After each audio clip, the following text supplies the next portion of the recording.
Assalamu alaikum wa rahmatullahi wa barakatuh. This is your brother Omar Suleiman. Bismillah ar-Rahman ar-Rahim. Alhamdulillahi Rabbil Alameen. Wassalatu wassalamu ala Rasulihi al-Kareem wa ala alihi wa sahbihi wa sallam tasliman kathira.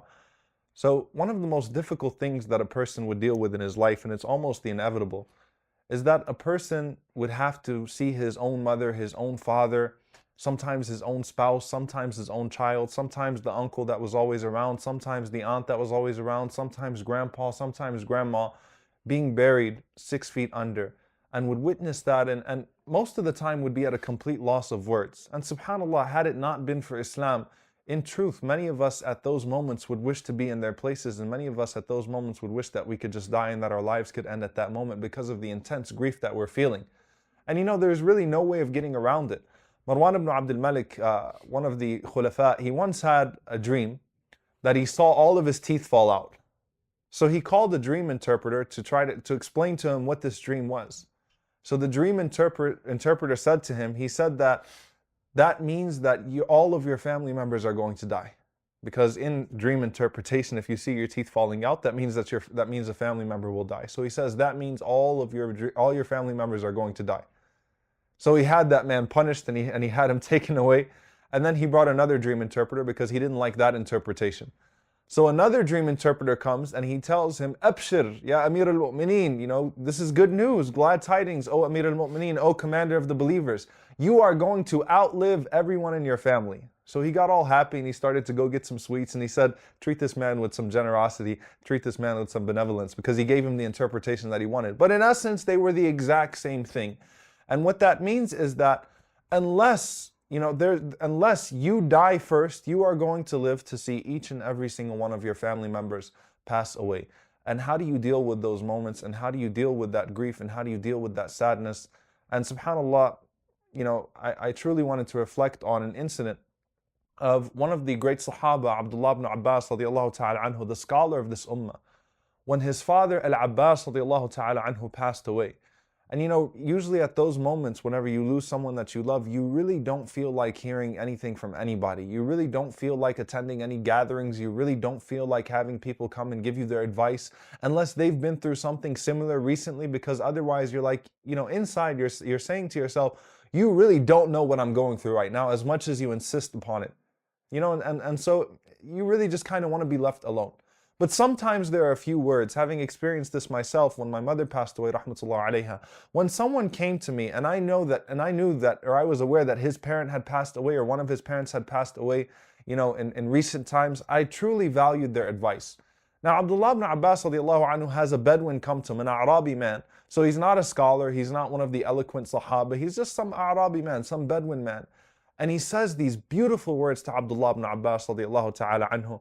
And he says, خَيْرٌ مِنَ الْعَبَّاسِ أَجْرُكَ بَعْدَهُ وَاللَّهُ خَيْرٌ مِنْكَ لِلْعَبَّاسِ. Allahu Akbar. He says, it is better for you than Al-Abbas, the reward that you will have for the patience that you're showing at the time of his death.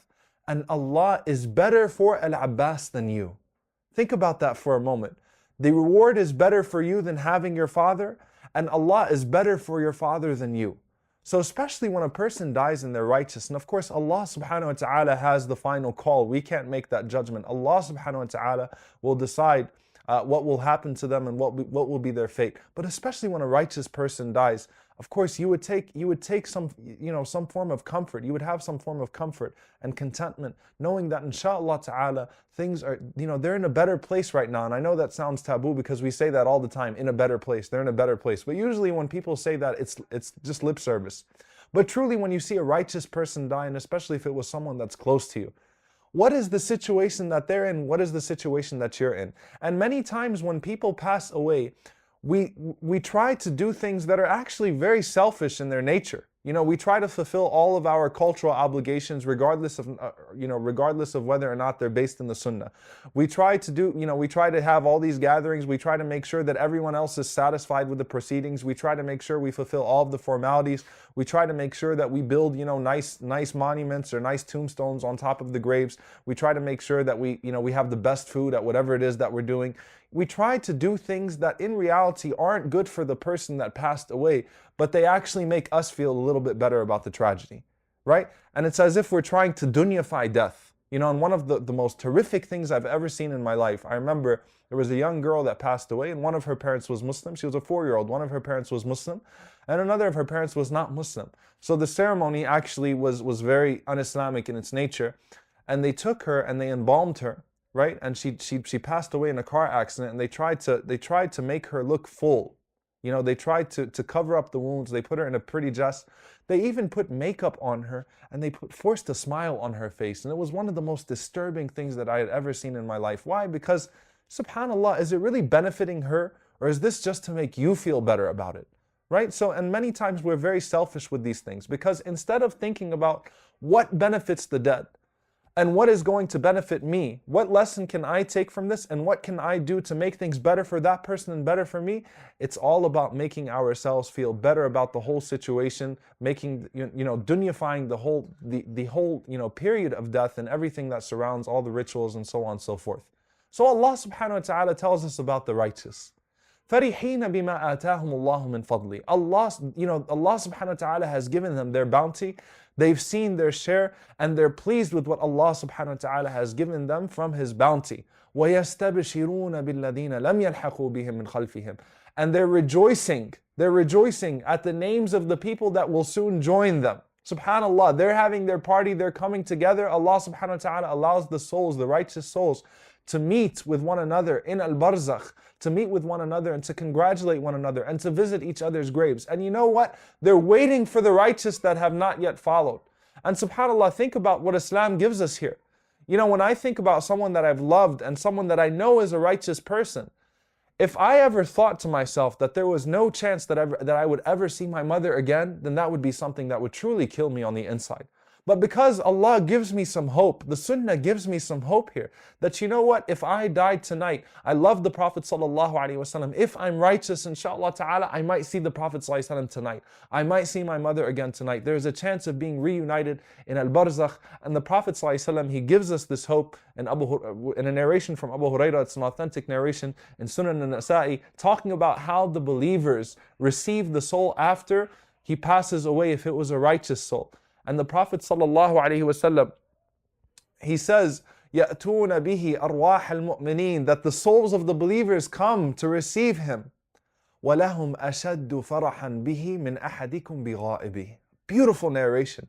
And they are more pleased at receiving him. The reception that they're giving that righteous soul is more than the reception that you would give to your closest family member after they've been gone for a long time. When you're at the airport and you're at the departures and you're at the arrivals, it's a totally different atmosphere.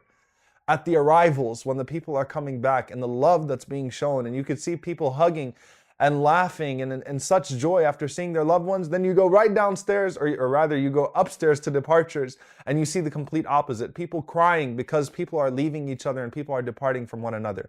So in reality, I want to be with the righteous that passed away, and I have to take a lesson from that death.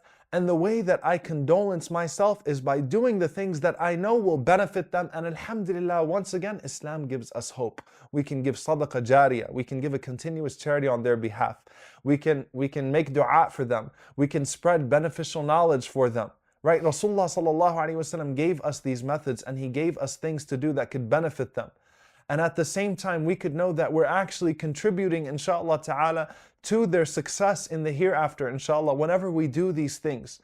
And this is the way we need to think when a person passes away. When Sa'ad radiallahu anhu asked the Prophet sallallahu alaihi wasallam for advice, when the Prophet sallallahu alaihi wasallam asked Sa'ad, what do you think your mother would want? What do you think your mother would want if she could talk? And listen to what Sa'ad said. وَأَظُنُّهَا لَوْ تَكَلَّمَتْ لَتَصَدَّقَتْ. And I think, had she been able to speak, she would have given charity. And so we have to look at the things that the Prophet ﷺ did and the companions did when they lost their loved ones, to grant themselves, to give themselves comfort, and at the same time contribute towards the comfort of their loved ones. And if we do anything else, and if we start going through all these different traditions so that we can fulfill certain formalities and we can fulfill certain cultural things, whether or not they're innovations or not, whether or not, and we start trying to find loopholes here and there, and we start trying to do things that make the grave look nice rather than putting that money towards charity, in reality, we're dunyafying that death. And at the same time, when we do things other than what the Prophet ﷺ did, other than what the companions did, then we're actually saying that we love our spouses when they pass away more than the Prophet ﷺ loved Khadija radiallahu anha, because he did not do half the things that we see being done in Muslim cultures today. That we love our fathers more than Abdullah ibn Abbas loved al-Abbas radiallahu ta'ala anhu. That we love, our children more than Rasulullah sallallahu alayhi wasallam loved Ruqayya and Kulthum, may Allah subhanahu wa ta'ala be pleased with them, right? We're making that statement with our actions. Instead, let's do the things that benefit them, and let's take a reminder, let's heed the reminder, and let's seek the help from Allah subhanahu wa ta'ala and make dua to Allah subhanahu wa ta'ala that Allah can reunite us with them. And once we have that reassurance, inshallah ta'ala, dealing with that death, although it will never be easy, will be much easier, inshallah ta'ala.